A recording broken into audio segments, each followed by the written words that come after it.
Bien, pues buenas tardes, muchas gracias por estar aquí. Cerramos hoy el ciclo de 8 conferencias con esta dedicadas a nuestra exposición Dufy.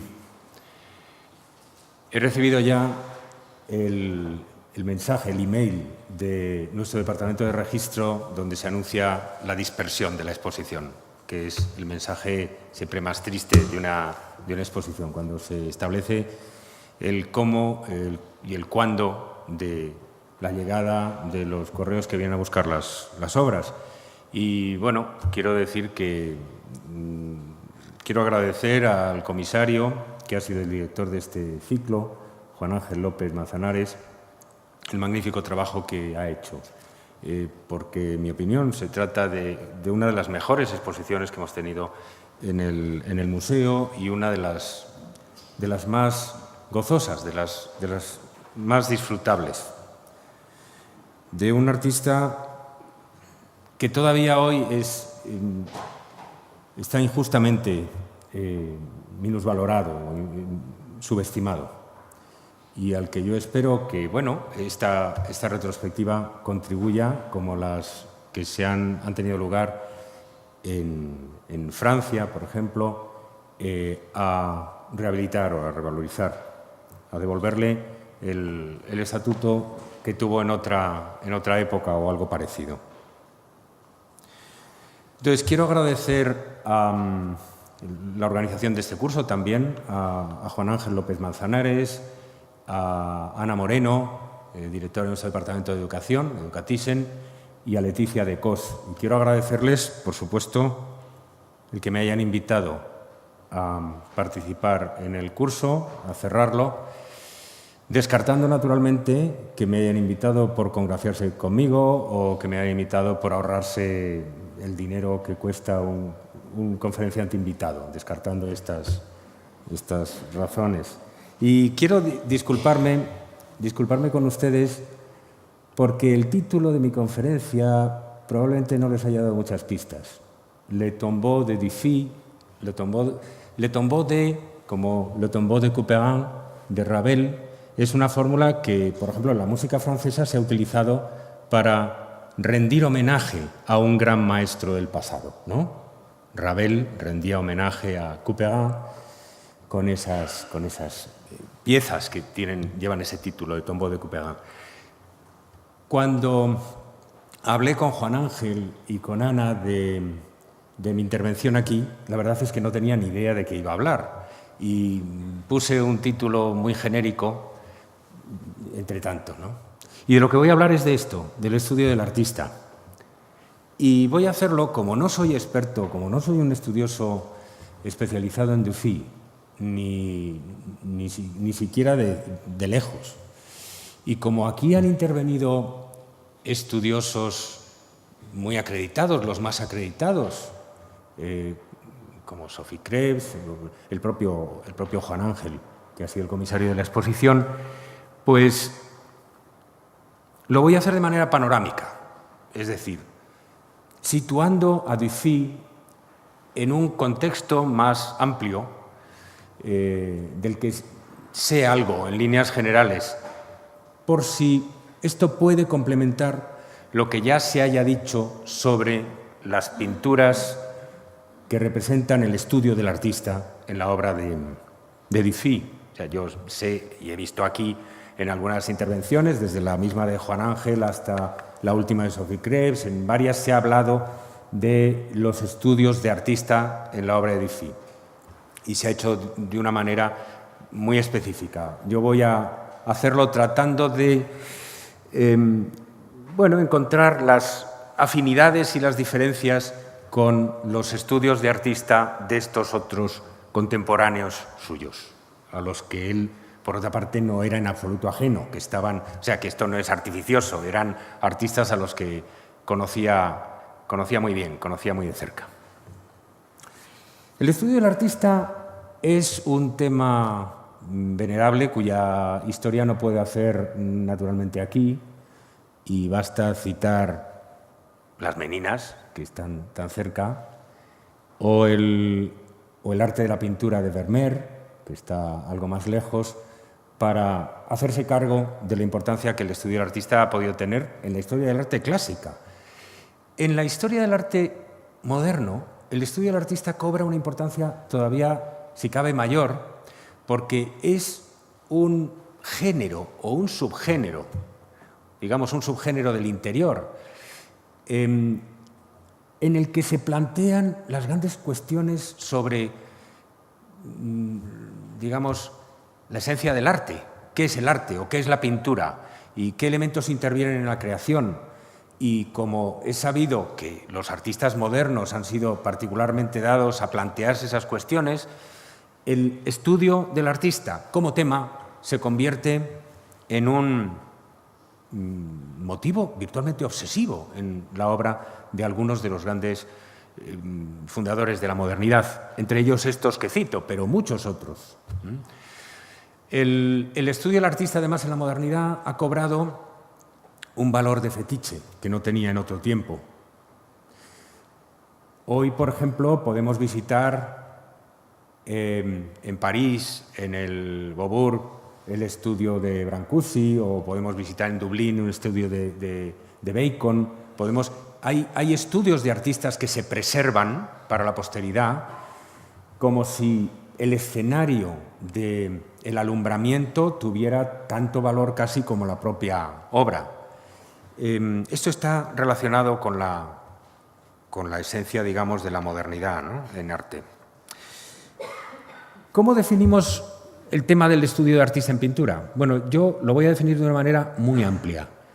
Cualquier imagen en la que aparezcan los instrumentos, las herramientas del artista, constituye para mí un estudio de artista. O sea, cualquier interior en el que el artista haya colocado, en el que el pintor represente una paleta, unos pinceles, un caballete con un lienzo vacío o lleno encima, para mí eso es un estudio de artista, independientemente de que ese espacio tenga diversos usos o pueda aparecer en otras pinturas dedicado a otras cosas. Veremos que esta aclaración es, en principio, pertinente. Ahora, luego, aparte de esa condición esencial de que aparezcan las herramientas del pintor o aparezca el propio pintor pintando, pero esto no es imprescindible, los elementos que pueden formar parte del estudio del artista son muy variables. Puede estar el pintor y la modelo. Sería lo natural que estuvieran el pintor, por ejemplo, y la modelo, o el pintor y los objetos que representa el pintor, pero no es estrictamente necesario. Puede intervenir también, aparte del pintor y la modelo, pueden intervenir cuadros o estatuas que rodeen al artista o que configuren el ambiente del artista, como pueden intervenir, frecuentemente intervienen, ventanas y espejos. Hay toda una serie de dicotomías polares que rodean el estudio del artista, que atraviesan el estudio del artista. La dicotomía entre lo animado y lo inanimado, las cosas vivas y las cosas inertes. La dicotomía entre lo representado y la representación, porque frecuentemente en el estudio del artista se encuentran, por ejemplo, unas manzanas y el cuadro donde las manzanas aparecen pintadas, o bien un desnudo y el lienzo o el papel donde el desnudo es representado. Y finalmente también la dicotomía interior-exterior, la distinción entre el espacio del estudio como isla, como oasis, como dominio separado del mundo y lo que sabemos o lo que entrevemos del mundo exterior. Todas estas son, bueno, las dimensiones en que nos vamos a mover. Veremos que una buena parte de los estudios de artistas se plantean como escena del pintor y la modelo, que se presta naturalmente a una concepción, particularmente en Picasso, a una concepción amorosa y erotizada de la creación, la obra de arte como el resultado del maridaje entre el pintor y la modelo. Y en esa noción, en ese relato, se ponen en juego pues, categorías típicamente patriarcales. La dicotomía entre el artista, que es, por definición, en el género masculino, que representa la forma creadora, y la mujer, que representa la materia a la que se da forma. El artista que encarna el ars o la cultura, y la mujer que representa la naturaleza, o si se quiere, la inspiración, la musa, por ejemplo, pero algo en todo caso que escapa al dominio racional del arte y de la cultura. Estas son categorías ideológicas, categorías obviamente vinculadas a una herencia patriarcal, pero que pesan mucho en todos estos artistas, y más en un tan notorio male chauvinist, como dirían los americanos, ¿no? En un notorio machista como era Picasso.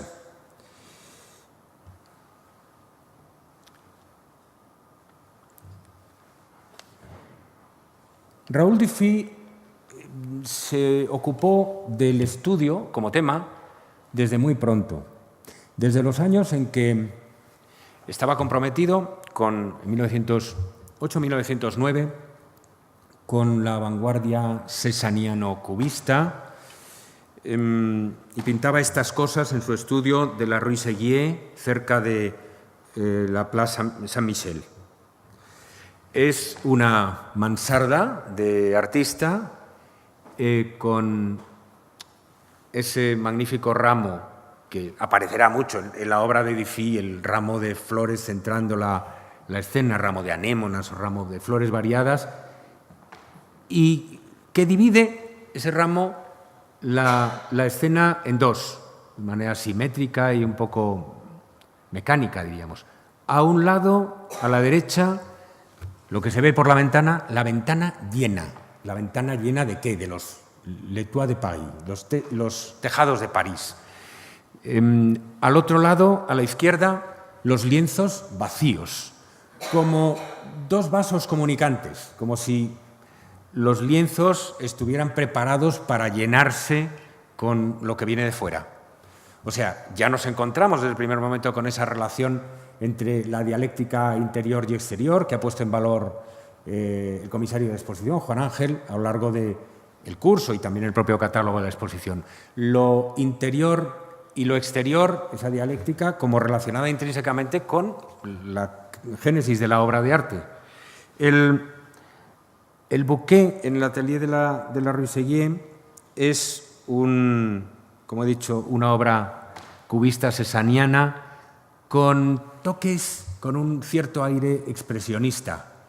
La mansarda tiene un aire desquiciado, los planos se amontonan, forman ángulos agudos, tiene un poco el aire de una película expresionista alemana, el decorado, como de Caligari o algo así, ¿no?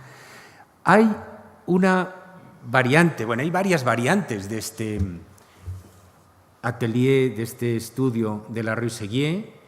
Esta, que es la que más me divertía poner, donde definitivamente los lienzos de dentro se han llenado con el paisaje de fuera, con el paisaje que se entreveía por la ventana. Y ahora todo se ha equilibrado, todo se ha compensado, ¿no?, entre la ventana y el lienzo. La dicotomía entre la ventana y el lienzo la veremos reaparecer en muchas ocasiones. Hay una chaiselongue que aparece muchas veces en las variantes de en las diversas variaciones sobre este tema tempranas, y donde presentimos que podría tumbarse o el propio artista o una modelo llegada al estudio. Pero el artista está ausente, el artista no aparece.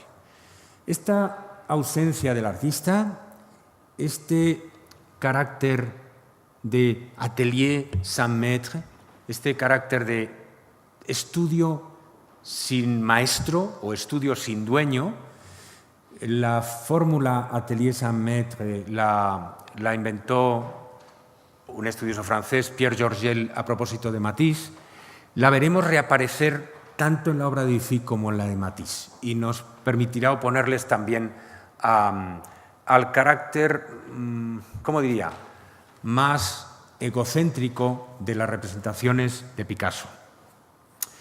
Entonces, bueno, en resumen, un atelier sin artistas, sin habitantes, con la ventana, el mundo exterior, y el mundo interior encarnado en los lienzos que ya por fin se han llenado. Por cierto, que no he dicho que lo que se ve, esa torre que se ve por fuera, es el campanario de Saint-Germain-des-Prés, que se veía desde el estudio y que está también, protagoniza esa pintura, que por cierto tiene un aire como kandinskiano, un poco como del primer Kandinsky, ¿no? Hay unas afinidades expresionistas germanas obvias en el primer Dufy.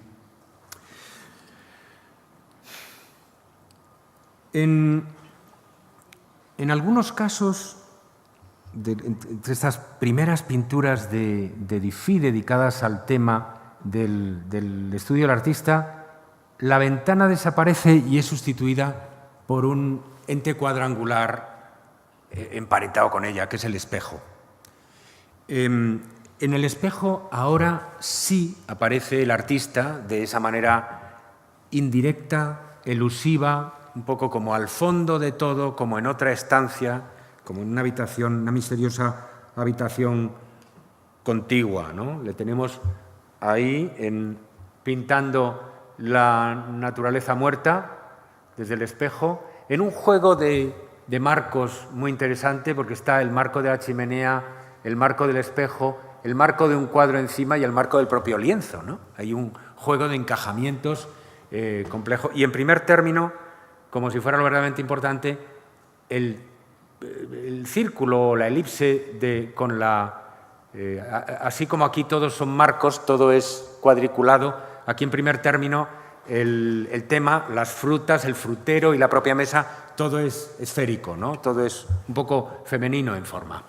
En la otra imagen ya tenemos el personaje de la modelo y de nuevo el pintor, como en el último término, como un poco semicamuflado, un poco latente, y de nuevo una serie de elementos encajados el uno en el otro, porque tenemos el lienzo, el pintor, el espejo y, bueno, y la modelo finalmente.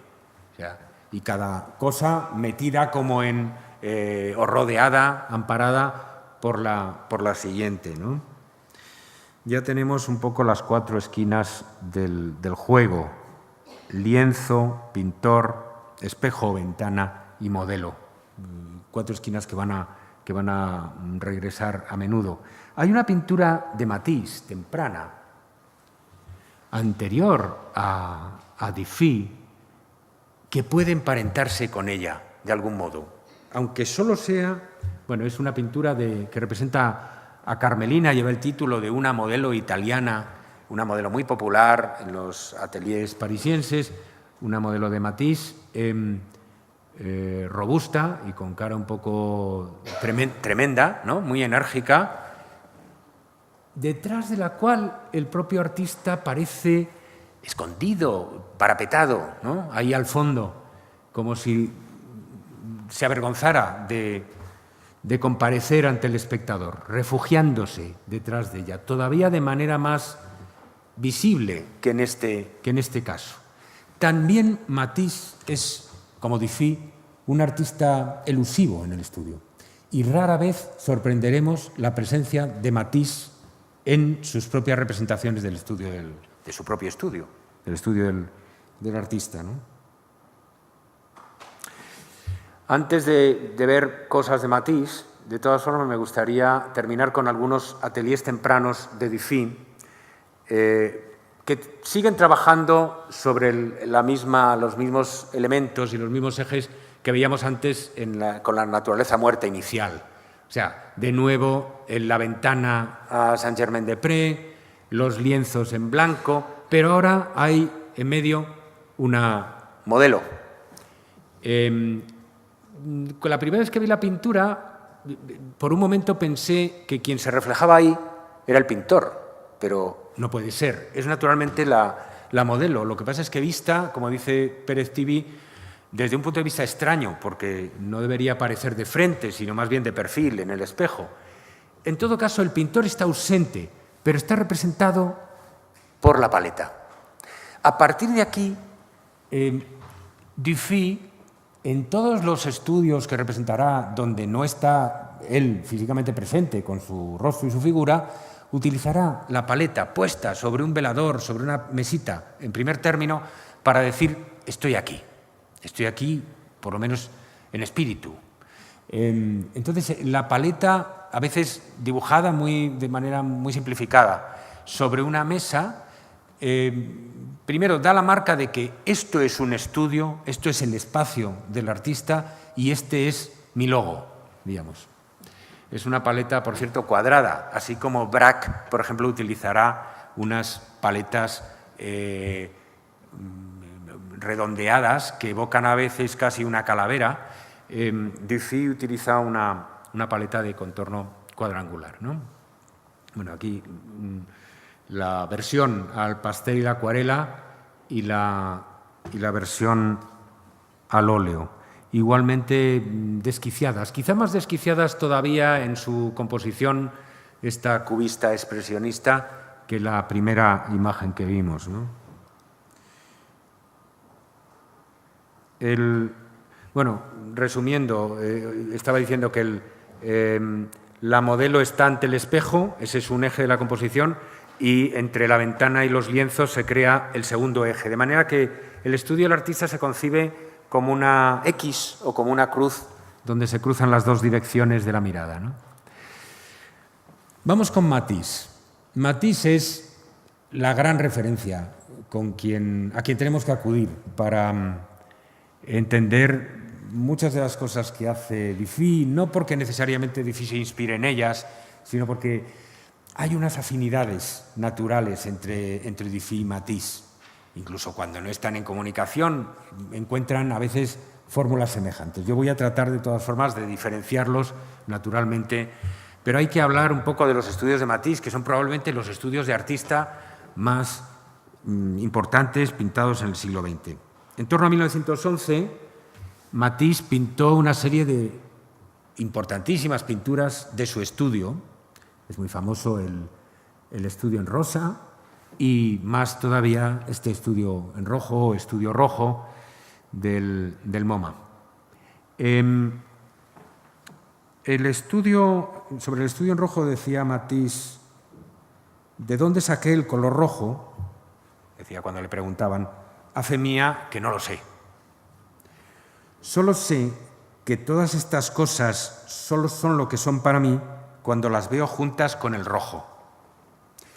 Muchas veces se habla del estudio en rojo como un oasis, como un paraíso, porque se ha impuesto el tópico, que a veces es verosímil, que a veces es aplicable, de que los interiores de Matisse siempre son lugares de relax, de equilibrio y de armonía y de serenidad. Porque él habló muchas veces también de que buscaba la armonía y la serenidad. Yo no creo que este estudio, ni los otros que pintó Matisse, sobre todo en esta época temprana, sean expresiones de relax ni de serenidad.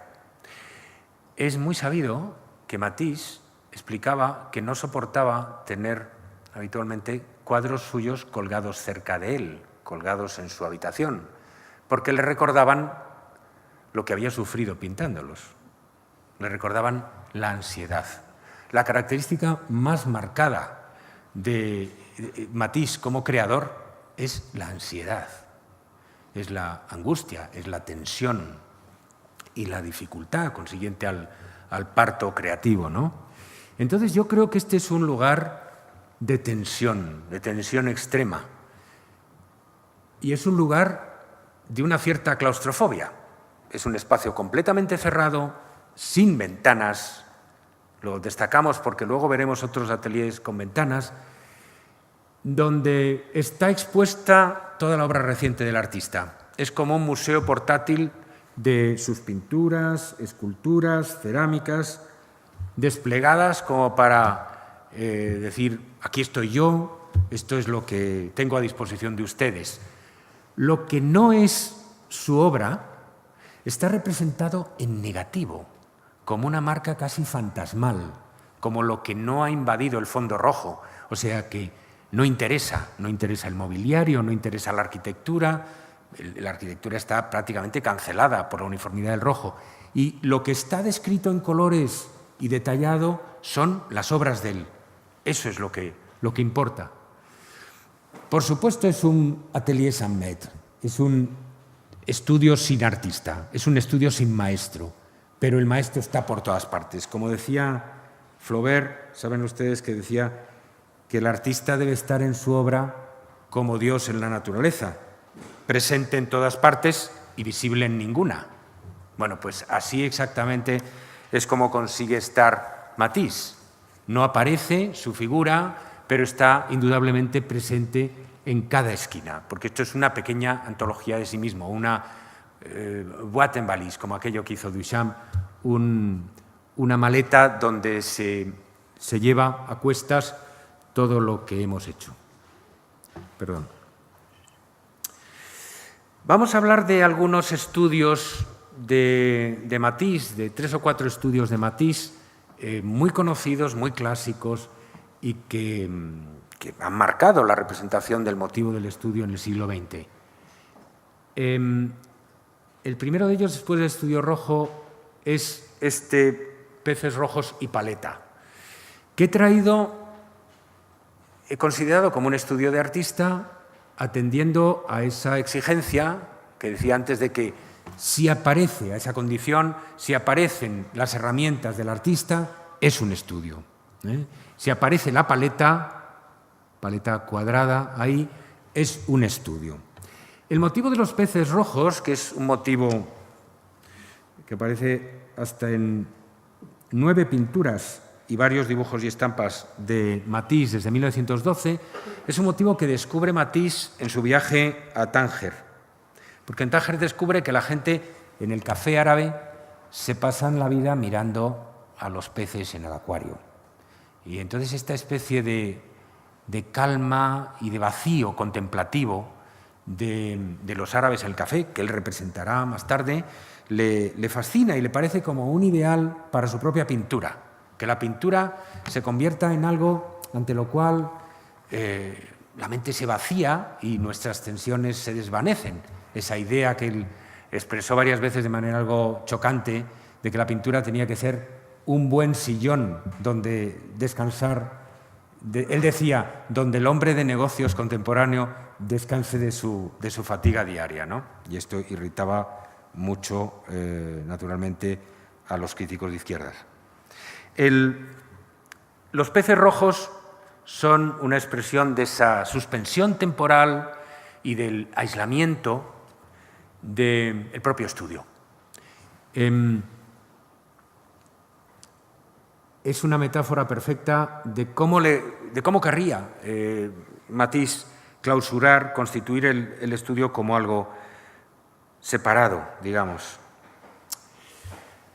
Hay una contraposición aquí interesante entre la centralidad de la pecera y, bueno, el mobiliario alrededor y, sobre todo, la ventana que trae la vida de fuera, como oponiendo el interior y el exterior, oponiendo el juego de la creación íntima y el mundo ancho y ajeno.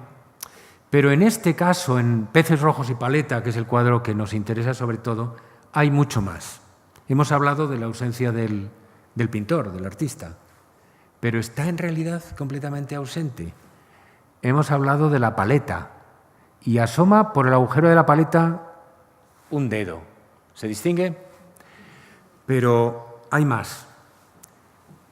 Esto que está transformado, que está modificado, que está repintado por Matisse, comenzó siendo la figura del pintor de perfil sentado con la paleta sostenida sobre sus rodillas. Jacques Flamme, el gran erudito matisiano,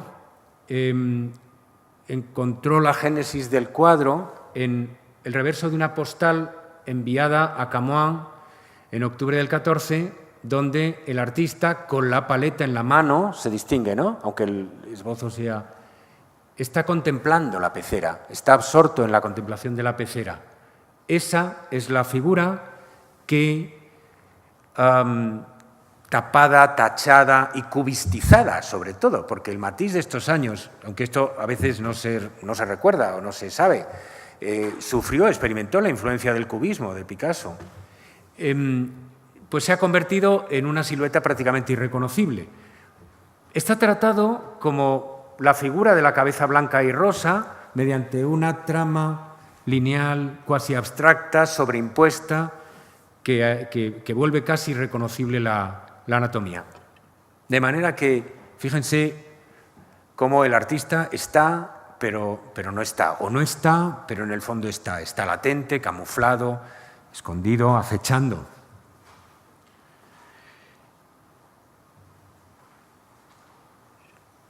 Cuando el artista emerge, por primera vez, y no volverá a aparecer muchas veces en la pintura de Matisse, es en esta vista desde su estudio del Quai Saint-Michel.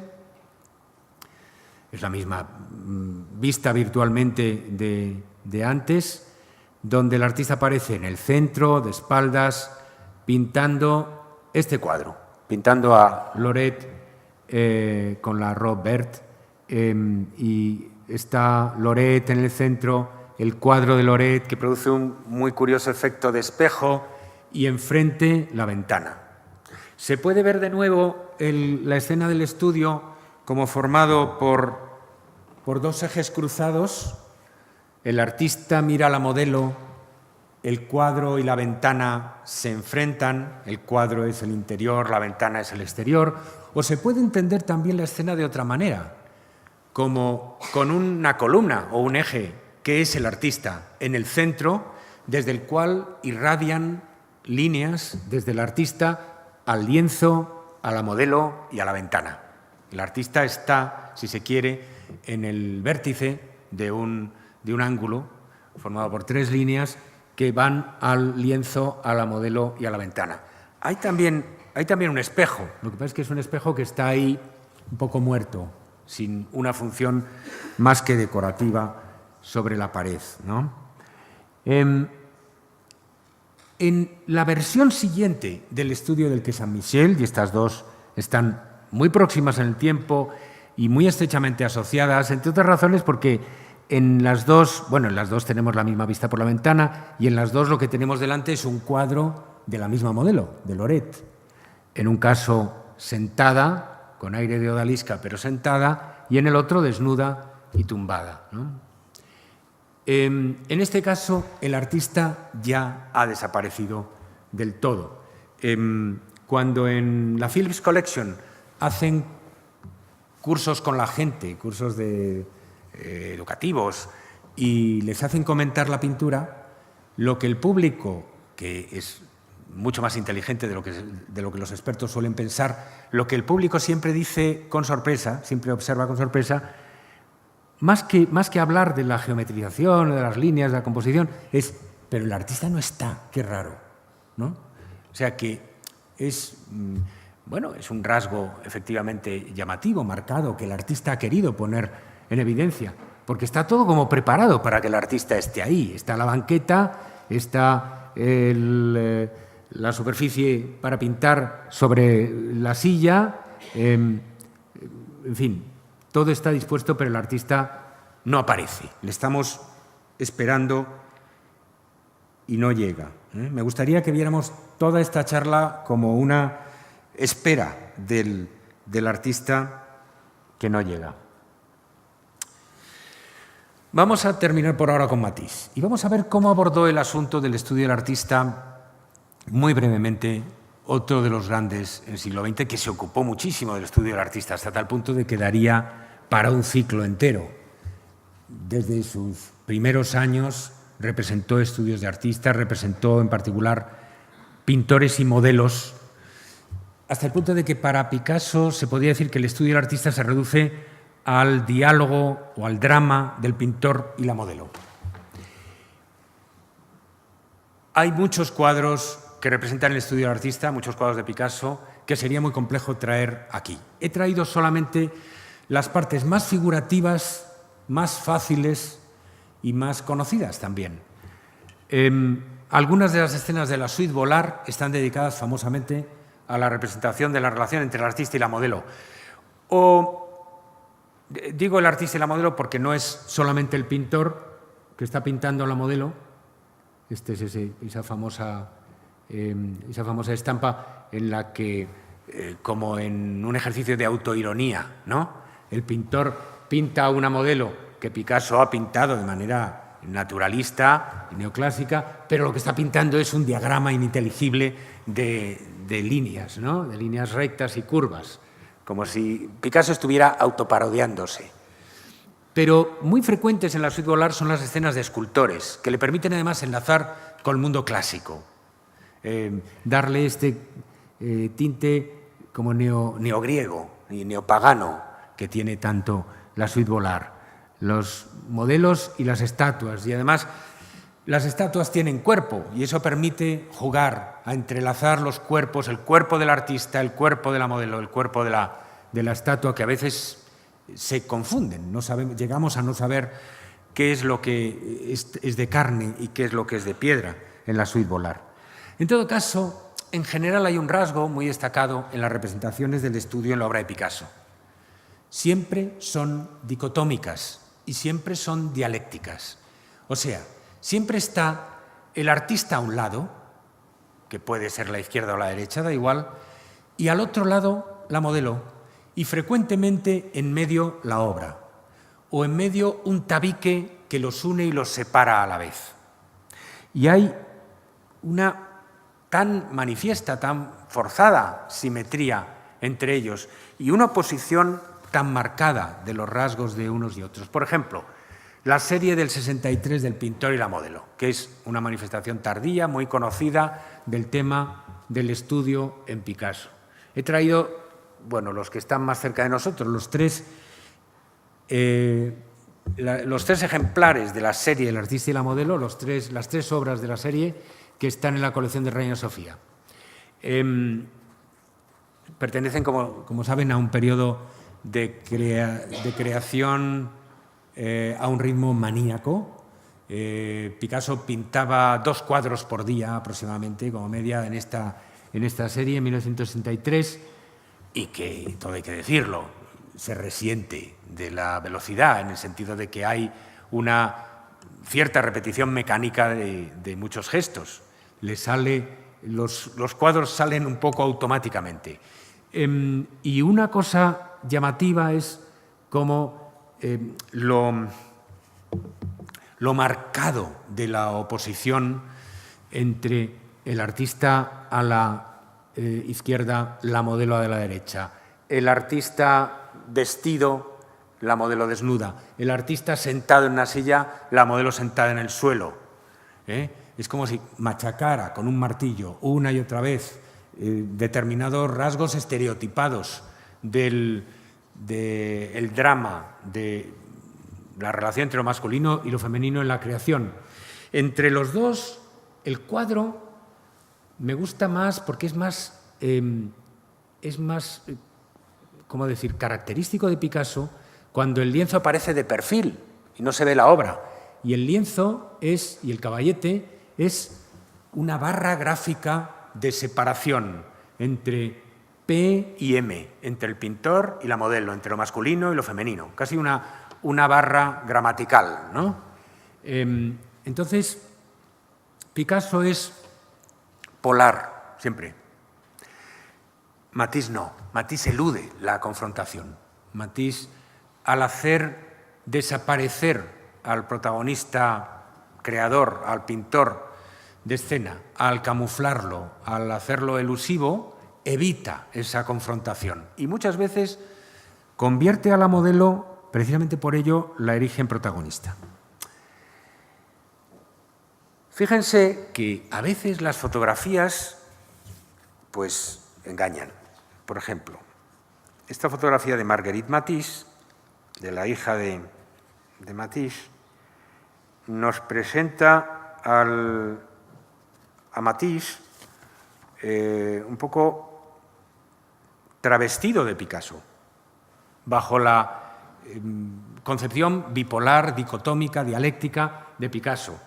El lienzo aparece casi de perfil, el caballete, separando en dos espacios estancos al artista a la izquierda y a la modelo al otro lado, a Henriette Darricarer, que es la la modelo favorita del periodo de Niza de los años 20 para Matisse. La modelo más habitual de sus odaliscas era una bailarina y violinista que, por cierto, trabajaba como extra en la embrionaria industria del cine en Niza, y es la odalisca por excelencia, que suele aparecer en topless o con unos chalecos muy ligeros y pantalones transparentes, en un mundo de fantasía, en ese mundo de fantasía que crea Matisse con espejos, biombos y tejidos estampados de mercadillo que coleccionaba y que utilizaba como atrecho para crear unos escenarios muy ricos, muy barrocos. Bueno, hay que decir que la indolente sensualidad de las odaliscas era un asunto del lienzo, no del estudio real. Matisse era un caballero muy serio y el trabajo con las modelos era verdadero trabajo y mucha disciplina y mucho rigor. Matisse, por otra parte, siempre trataba a sus modelos muy profesionalmente, las pagaba muy bien, no todos los artistas lo hacen, y luego las incluía en su vida familiar, ¿no? Por ejemplo, Henriette con su hija y tal. Bueno, este no es el modo en que Matisse concibe la relación artista-modelo. Este es un modo picassiano de ver a Matisse. Por ejemplo, vamos a ver un par de escenas donde Matisse sí representa al artista con la modelo, que no es tan frecuente porque hemos visto que el artista tiende a desaparecer en las representaciones del estudio de Matisse. Pero en la sesión de pintura, que es una muy famosa representación se supone que del pintor trabajando, se supone que de él mismo trabajando, retratando a una modelo que mira un libro o un folleto con estampas, probablemente. Ahí tenemos el desmentido a esa dicotomía picassiana. Aquí no hay una oposición bipolar fuerte. El pintor y la modelo no están como en el mismo nivel. La modelo es relativamente real, es de lo más real que hay en la pintura. El pintor es una entidad fantasmal o fantasmagórica que está relacionado, incorporado a la pintura. Es del color del lienzo y tiene como la falta de sustancia de la figura pintada en el lienzo. El pintor está absorbido en el mundo de la pintura. El pintor es una criatura de ficción generada por él mismo, por su propia actividad, digamos.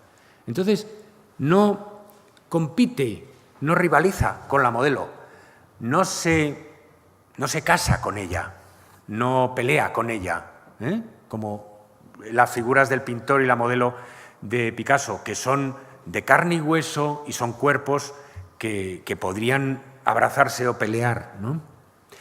Es muy curioso porque este atelier no es un atelier cerrado. Esto es un espejo, ¿no? Es un espejo que aparece con frecuencia en las pinturas de Niza, un espejo oval con unos ornamentos característicos como orejas a los lados. Y eso hace que parezca un poco como una cabeza extraña ahí en medio. Y refleja estas flores sobre la mesa, pero refleja también una palmera que hay en el paseo marítimo. O sea que la ventana está a nuestras espaldas, ¿no? A espalda del pintor. El pintor recibe la luz de atrás. Lo interesante es esto. El espejo reúne cosas que en la vida no están reunidas. Junta las flores con la palmera, lo que está delante de nosotros y lo que está detrás. Porque el espejo funciona como la obra de arte, que es capaz de casar y de reunir cosas que están en distintos ámbitos. El espejo como metáfora de la obra de arte, una vez más. Una segunda representación importante, y no voy a poner más, porque no hay más entre las importantes, entre los cuadros de Matisse, donde el pintor aparezca. Y aquí es todavía más el propio Matisse. Es un retrato, un retrato en perfil perdido, un retrato elusivo, un retrato donde no le vemos de frente, pero reconocemos sus gafas, su barba, el aire pues ya corpulento de un señor maduro, del Matisse de estos años de Niza, Y, de nuevo, destaca la falta de oposición a la modelo. La modelo reina como la verdadera dueña y señora del espacio.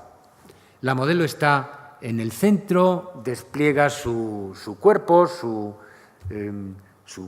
belleza, su sensualidad, y los atributos que hay alrededor están como para rendirle homenaje. Y el pintor es un elemento completamente periférico, en el margen, como de nuevo contra la superficie del lienzo. Es muy expresivo esto de que Picasso siempre representa el lienzo de perfil, ¿no?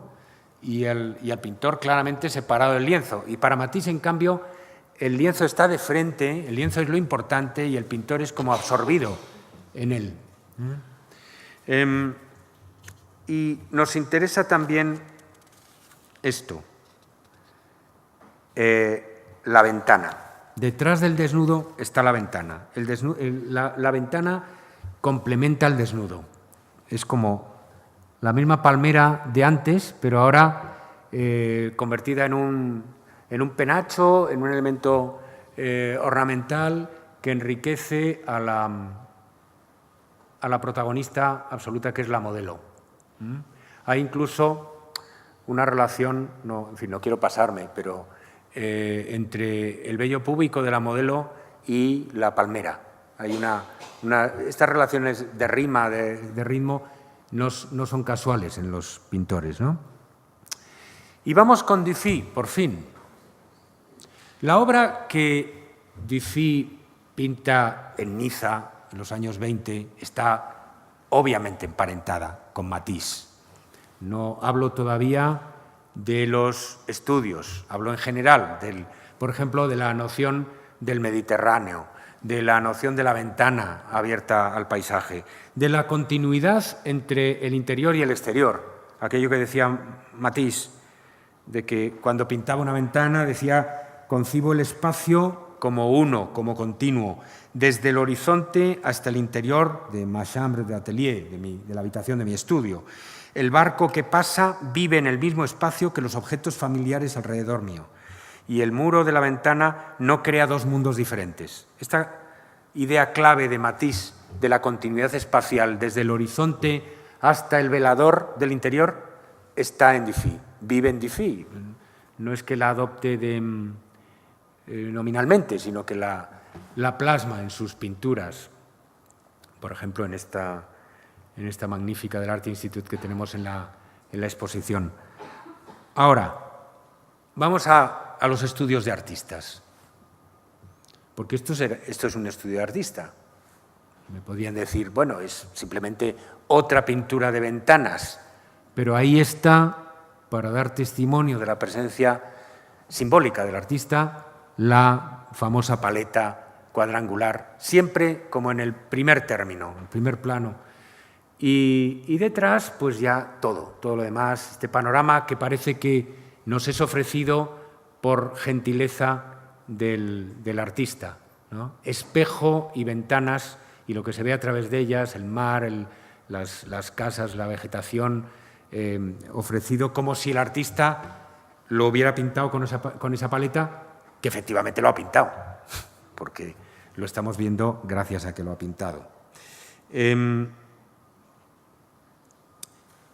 No en Niza, no en el Mediterráneo, sino en el norte. En 1929 pinta Dufy las dos representaciones, es la misma composición en dos versiones, una de acuarela y otra de óleo, donde el artista aparece con todas de la ley, se retrata a sí mismo en una escena de estudio de artista. O sea, igual que pasaba con este Matisse que hemos visto antes, Dufy es elusivo, Dufy no se suele representar a sí mismo en su estudio directamente con su cara, salvo en contadísimas ocasiones. Esta es una de ellas. Y de nuevo podríamos decir de él como en el caso de Matisse, aunque se hayan alineado en horizontal artista, obra y modelo, la estrategia no es de confrontación, la estrategia no es dicotómica como en Picasso. No es aquí está el artista y allí la modelo y tienen que competir o fundirse, pero en un abrazo de combate o en un abrazo amoroso. Pero no es el planteamiento. Hay más una continuidad entre las dos cosas. El artista está pintando el desnudo, es más o menos reconocible, y ella está sobre una tela arrugada que forma olas. Eso es interesante porque por la función que cumplen, vamos a hablar enseguida de ventanas en los ateliers de Dufy, por la función tan distinta que cumplen las dos ventanas.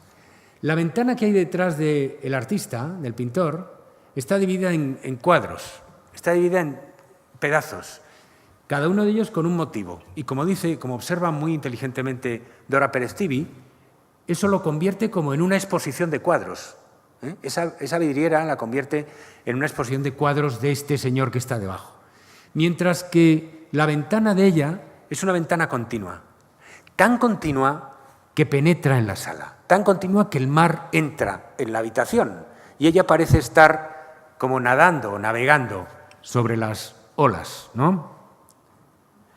Perdón. Esta es la versión óleo en la que quizá se ve con claridad, pero en todo caso se confirman completamente las tendencias. De nuevo, la ventana dividida, un motivo en cada cuadro, como si fuera una exposición, como aparecerán los cuadros en la pared del estudio de Dufy muchas veces después. Y detrás de ella, pues esto, los diversos motivos de los barquitos, las mariposas, la valla, todo esto que se une al desnudo, que es complementario al desnudo. El desnudo pide el paisaje marino y el paisaje marino pide el desnudo. Hay una foto del estudio, no del estudio del Havre, sino del estudio parisiense del Impasse de Guelmas, que conservó Dufy durante muchos años, donde se reproduce un juego muy parecido a este. Fíjense, la modelo aparece tumbada, la fotografía es mala, pero de todas formas se ve bien. La modelo está tumbada en plano odalisca, sobre una tela, en el diván, él la está pintando, y esto es una maqueta de barcos, de navíos, de las que Dufy coleccionaba. Sustancialmente es el mismo esquema. Bueno, esto es de mi cosecha. Es como si él hubiera escenificado en el estudio esto a posteriori, o bien se hubiera inspirado para concebir en el Havre esto en una escena previamente imaginada o escenificada en el estudio, ¿no? Los barcos al fondo, la modelo aquí, la conjunción de la lejanía y del desnudo, la conjunción del interior y del exterior, la conjunción de la posesión y del anhelo remoto en un mismo conjunto. Pero vamos más allá, porque la escena del artista y la modelo del 29 es muy importante. Lo que configuran este desnudo tumbado, esta especie de odalisca, y el mar desarrollado en vertical encima, no es algo así como el conjunto de una de estas anfítrites, de una de estas bañistas mitológicas que tan frecuentemente pintó Dufy, de las que hizo tantas. Si se fijan, si prescindiéramos del balcón y tuviéramos superáramos esa pequeña barrera última, en el fondo esa bañista que está pintando en el estudio es la ensoñación de una anfítrite, cuyo fondo son estos elementos, maravillosos elementos marinos desplegados en la lejanía, como elementos de un fondo decorativo. En el desnudo con Calas del mismo año 29 se incorpora la tela de aquel mismo año donde estaba el pintor pintando a la modelo. Y eso tiene mucha gracia porque, bueno, el pintor se pinta a sí mismo pintando la modelo y a su vez incluye esa pintura dentro de otro cuadro pintado por él, o sea, como en un juego de cajas chinas, ¿no? Una dentro de la otra. En el caso del desnudo con Calas se trata de nuevo de una pintura de estudio de artista, ¿no? Porque es una especie de tiene mucho de odalisca matisiana, pero las odaliscas matisianas no suelen estar rodeadas por obras de arte, están rodeadas por tapices, colgantes, cortinas, que tratan de evocar un mundo imaginario. Dufy es como más literal y nos dice, no, esto es el estudio del artista, no trato de enmascararlo, no trato de inventarme un mundo de fantasía, trato de inventarme un mundo bello, decorativo, pero que es el mundo real del artista. Incluso en los interiores hindúes, digamos. Los interiores hindúes nacen de que bueno, entre 1928 y 1930, la modelo Rossetti, que era la más habitual de Dufy, cede su lugar a veces en el Impasse de Guelmas a la modelo hindú Amavati Pontry. Y Amavati Pontry posa para escenas, infinidad de escenas, vestida, desnuda, semivestida, semidesnuda. Hay muchas escenas de alta temperatura erótica donde aparece como tumbada sobre muchos chales, cubierta con unos velos muy transparentes. La verdad es que Dufy a mí no me parece un gran pintor del desnudo femenino por falta de médula clásica. Lo que le falta es la fibra del dibujante, que es Matisse. Al final, los desnudos de Amavati son un poco demasiado amorfos. Ciertamente no ayudaba el que ella estuviera tan gorda, pero él no sabe cómo dar estructura a la carne. Y la carne de Amavati en los desnudos termina siendo algo relativamente amorfo, revuelto con telas, revuelto arrugado con telas. Dufy es infinitamente más eficaz en el color o en una clase de dibujo ornamental que no es el dibujo clásico de Picasso o del propio Matisse. Pero voy a las escenas de atelier y distinguiéndolas de las de Matisse. Matisse hizo muchas veces este ejercicio de vestir con estampados orientales, con colores y decorados muy ricos a sus modelos y rodearlas de objetos evocadores también orientales, islámicos sobre todo, pero siempre fingiendo un mundo de fantasía, no presentando aquello como el atelier del artista, como la fábrica del artista. Si van a ver las odaliscas de Matisse, hay siempre un ensayo un poco de hacernos creer, de que nos olvidemos por un momento que es el estudio del artista, aunque no nos olvidamos ni por un momento, pero no aparecen insistentemente como aquí los caballetes, los cuadros al fondo, ¿no? La paleta, los elementos que nos recuerdan el trabajo del artista. Probablemente porque Matisse odiaba recordar el trabajo y quería alejarse de él cuanto más posible. Este era el dispositivo que utilizaba habitualmente para pintar a sus modelos. Y Pierre Bonnard, que era muy amigo de Matisse, con cierto espíritu malévolo, se hizo... Los amigos le tomaban el pelo a Matisse. O sea, ¿qué haces? Has pintado ya 50 odaliscas. ¿Cuántas odaliscas vas a pintar? ¿No? Entonces, expresión de esta especie de mala intención, de ironía un poco, es este Bonnard con las piernas cruzadas y como, en fin, extático y sensual, posando con vestido perfectamente en el lugar, en la superficie que Matisse utilizaba para retratar a sus odaliscas, para fingir este mundo de fantasía.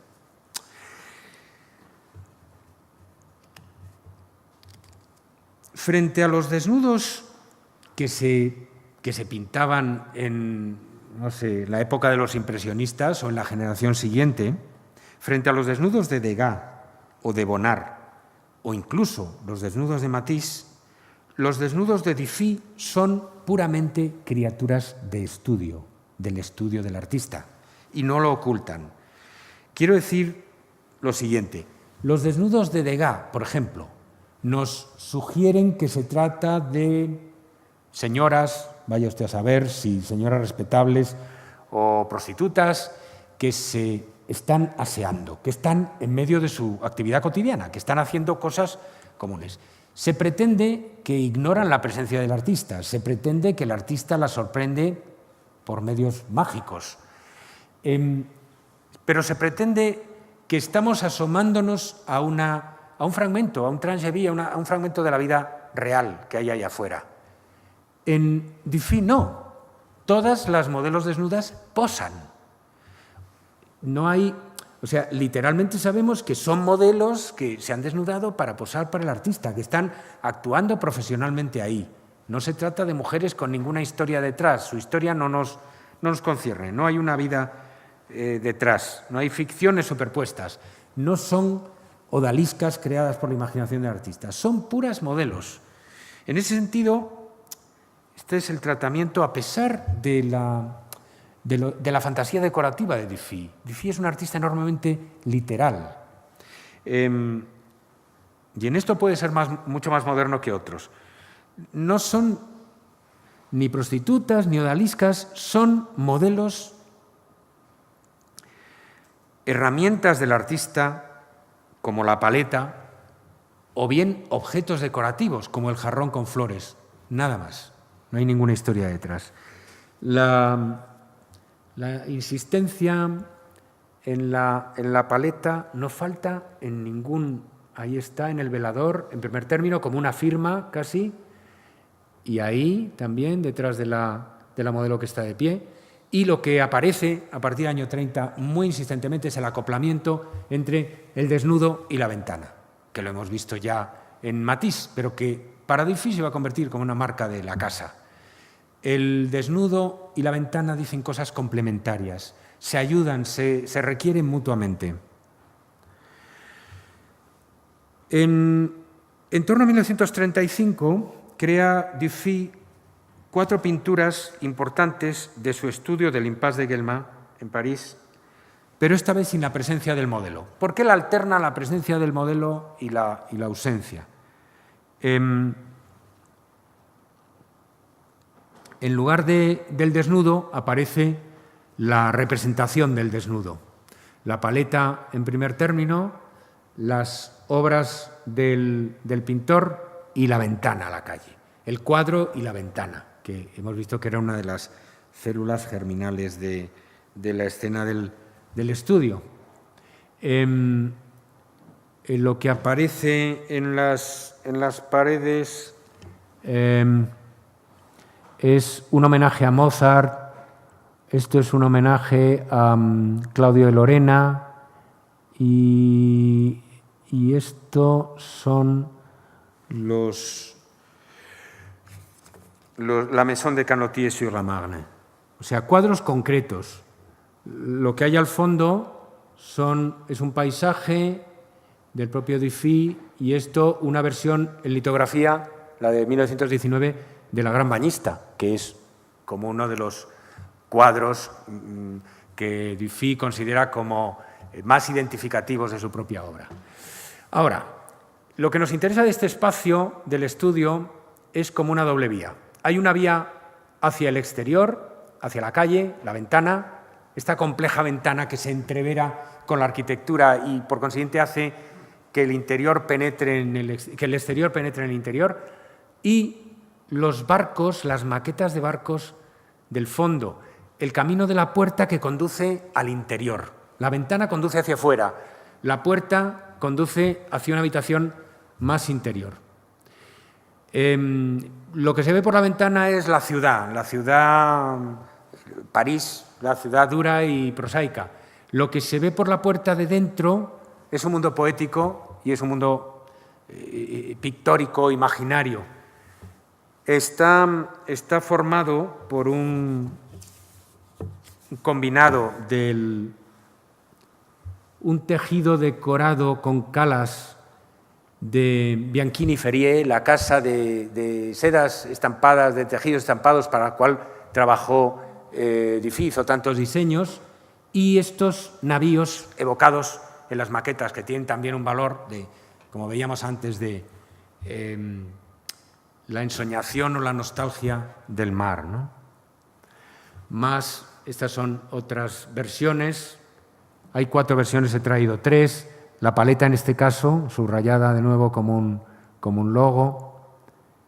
El personaje examinando las estampas, la bañista en la pared, de nuevo. Y esta, que es la más importante, y en la que ya Juan Ángel el primer día destacaba muy inteligentemente de qué manera tan hábil entrevera el exterior y el interior Dufy. Las paredes del estudio estaban pintadas de azul, realmente. Entonces, eso le sirve a Dufy para jugar con el cielo de fuera y con el azul del interior, pero ignora las fronteras del dibujo, rompe con el color las fronteras del dibujo y hace que las paredes respiren y la ventana respire, ¿no? Y haya esa ósmosis.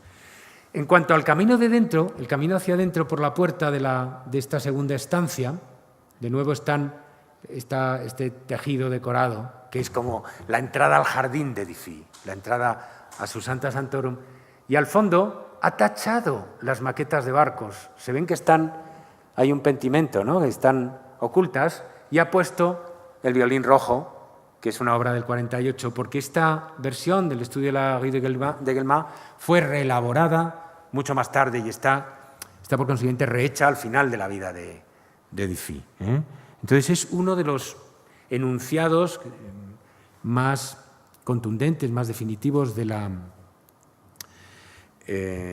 concepción del estudio de Dufy. Voy a ir acabando.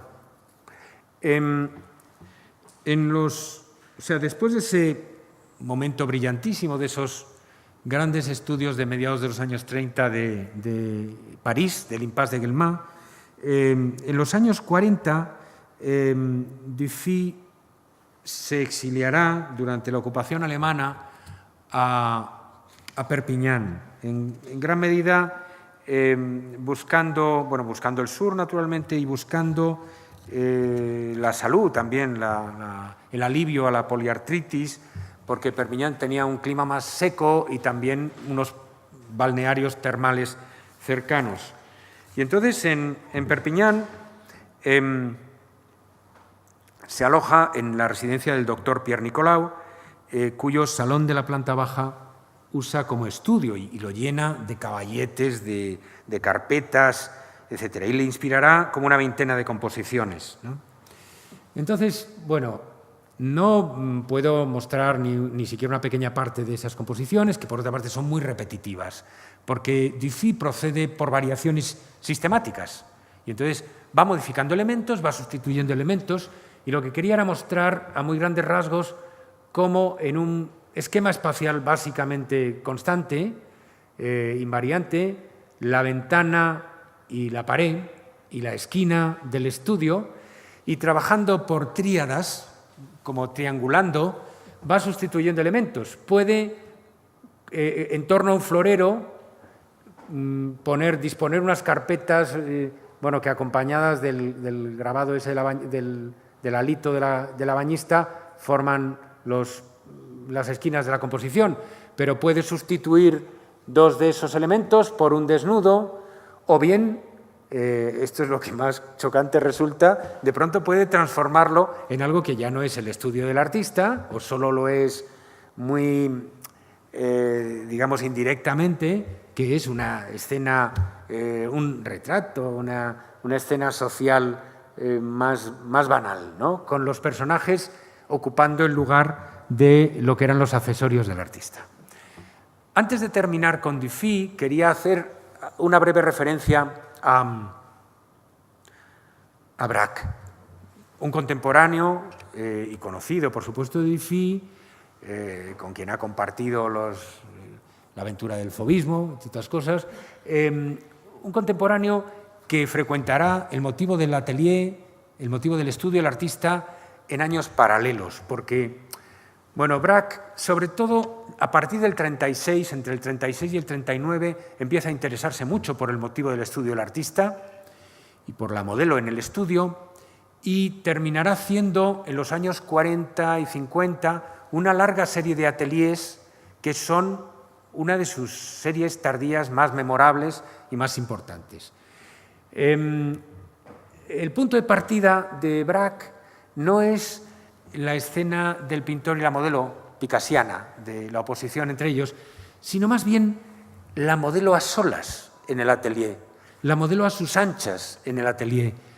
Y el ejemplo, la inspiración de eso lo extrae de Corot.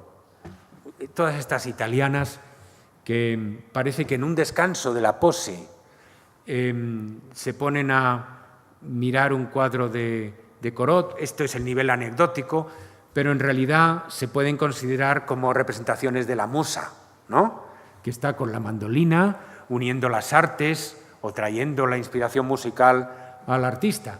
Estos personajes contemplativos de Corot, que pintó tantas veces, inspiran a Braque una serie de pinturas de modelos enredando con la paleta o con los cuadros. Se ha especulado mucho sobre quién era esta modelo, una modelo joven, no es la mujer de Braque, que era mucho mayor, que irrumpe en los años 30 en su pintura. Pero sea cual sea la respuesta, la figura de la modelo por sí sola, independientemente del artista, tiene un peso ahí. Es muy raro, en cambio, en Braque, el tipo de composición total donde están pintor y modelo juntos. Esto es un tipo de composición más, bueno, algo más relacionada con las de Picasso, algo más dicotómica, algo más tradicional en ese sentido. Con, por cierto, el mismo juego que hacía Picasso de el desnudo, bueno, un desnudo representado de manera poscubista, pero lo que hay en el lienzo es todavía más ininteligible, ¿no? Eso ya es completamente hermético. Ahora, cuando Braque se pone a hacer estudios, su serie de ateliers, son ateliers donde no están ni el pintor ni la modelo. Son naturalezas muertas, son pinturas de cosas que siguen la tradición barroca y luego del siglo XVIII, la tradición, por ejemplo, de Chardin, de las alegorías con los atributos de las artes, las naturalezas muertas alegóricas con los atributos de las artes. Por ejemplo, con la paleta y los pinceles aquí sobre la mesa, bueno, acompañados del jarrón de flores, el taburete del pintor y el caballete con una pintura del propio Braque. Entonces, en lo que Dufy sigue una línea paralela a Braque es en esta objetualización del estudio del artista. Lo que podíamos pensar que se iba a plantear el estudio del artista como una escena, como lo plantea Picasso, como un drama entre personajes, termina siendo algo así como un interior con objetos, un interior con naturaleza muerta alegórica, alusiva, ¿no? Bueno, quiero decir que el propio Braque utiliza la paleta obsesivamente como Dufy, aunque sea una paleta muy distinta, porque se ve que es una paleta muy notoriamente curva, con entrantes y salientes, y con la que a veces juega a sugerir la calavera y la paleta, que habían estado unidas, por cierto, en la naturaleza muerta alegórica del siglo XVII, vuelven a encontrarse. Bueno, Dufy, por ejemplo, en los años de Perpiñán, convierte a menudo el desnudo lo sustituye por una escultura. En concreto por esta figura que estaba en casa del doctor Nicolau de la Frilés, una escayola. Entonces, en toda una serie de estudios de imágenes del estudio de Perpiñán, lo que aparece en el lugar de un desnudo de pie es esta versión rojiza, como sugiriendo la terracota o sugiriendo tal vez la carne humana de la estatua entre pinturas. La estatua dialoga a menudo con la imagen representada de la bañista.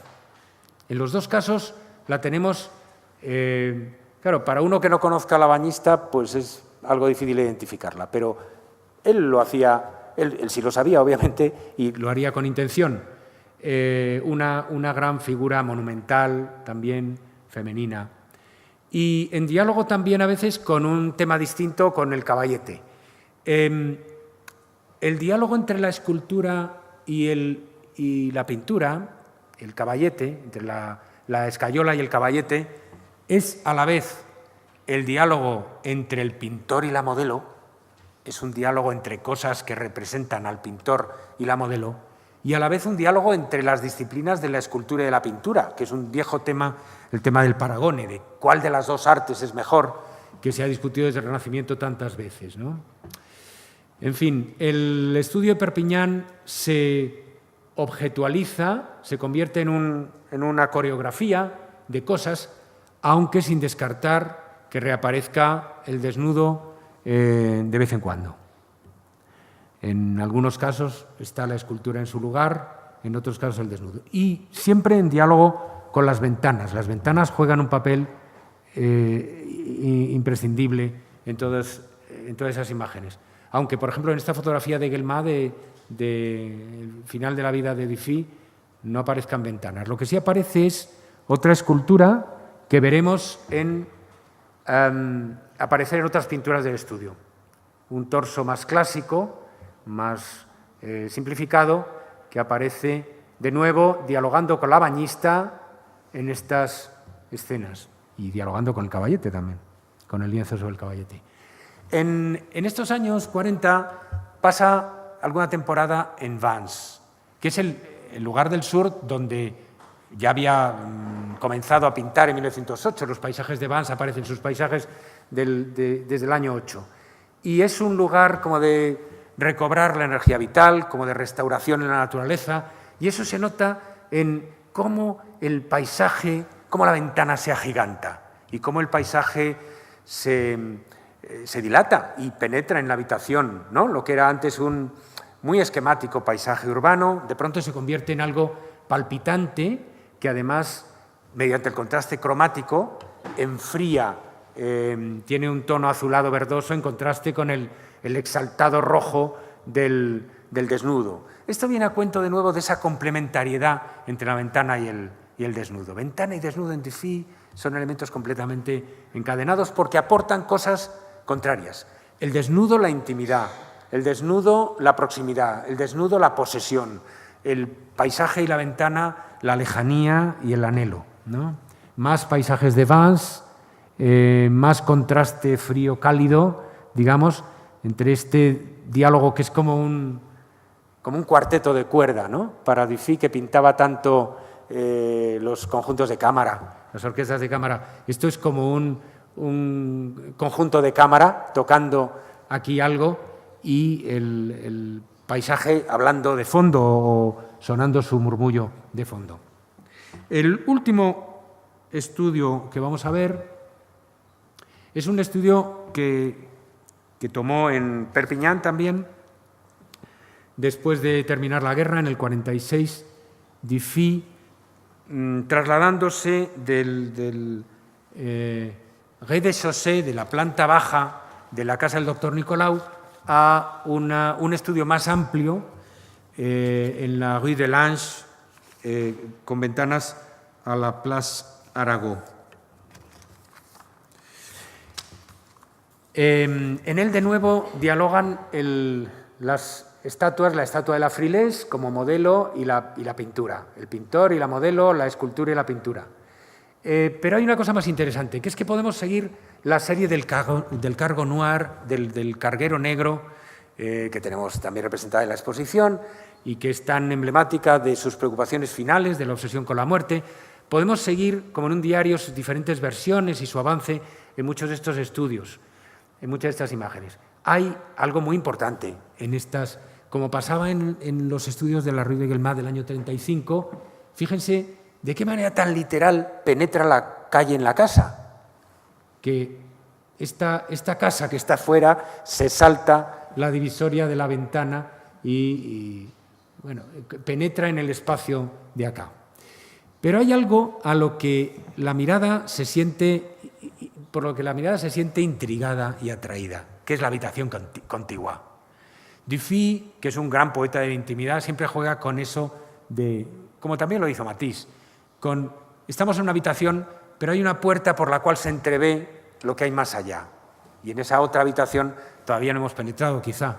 Seguimos esperando al pintor, seguimos esperando que aparezca el pintor, que no ha aparecido demasiado todavía, no se ha dejado ver todavía.